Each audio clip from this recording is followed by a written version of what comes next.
Je suis le président de SVDI. C'est un syndicat national qui représente toutes les entreprises spécialisées dans les technologies de sûreté et de sécurité, vidéoprotection, détection intrusion, contrôle d'accès, détection incendie. Donc nous sommes national, attachés à la FFIE, la Fédération française des industries de l'électricité et de l'énergie. Donc aujourd'hui, nous exposons à Préventica comme à chaque fois.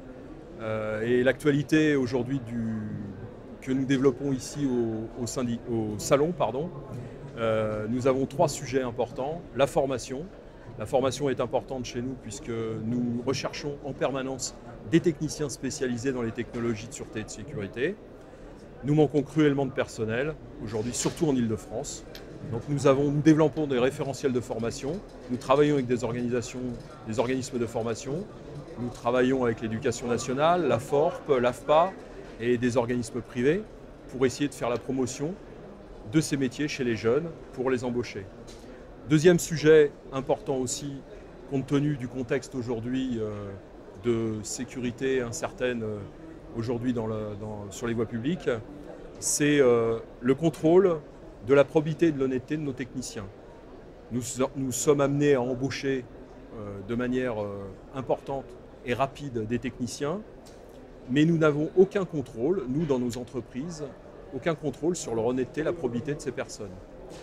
C'est vrai que des techniciens aujourd'hui interviennent chez les clients importants, interviennent dans les systèmes de vidéoprotection, surtout sur l'informatique,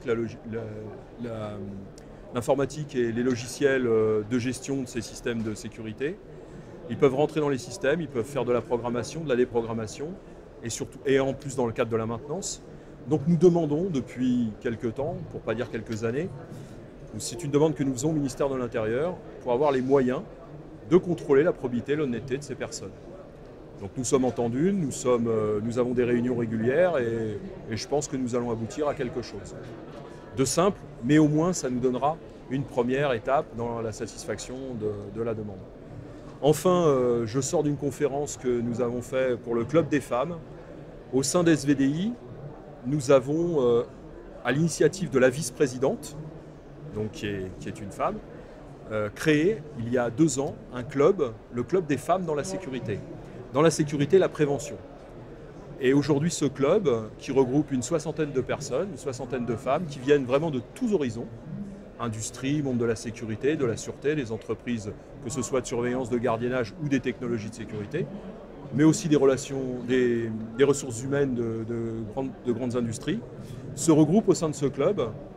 Et nous sortons d'une conférence, justement, que nous avons fait pour faire connaître ce club et faire la promotion des femmes dans ce monde de la sécurité, puisque, sans parler de parité, parce que ce n'est pas quelque chose que je défends forcément, mais justement pour faire acquérir à ces personnes, les faire monter en compétences, et puis les embaucher dans nos métiers, leur faire connaître nos métiers, qui sont multiples et variés dans la sécurité et la sûreté, aussi bien au niveau scolaire, de faire venir les femmes dans tous ces métiers, qu'après dans le milieu professionnel pour les embaucher à tous les postes. Nos entreprises aujourd'hui ont au sein de leur structure, que ce soit des technico-commerciales, des femmes à la direction de services, chargées d'affaires, voire même direction générale, il n'y a pas de souci. C'est juste en fonction de leurs compétences que nous les sélectionnons et que nous les embauchons. Moi, pour ma part, dans mon entreprise, le directeur général est une femme, c'est une directrice générale.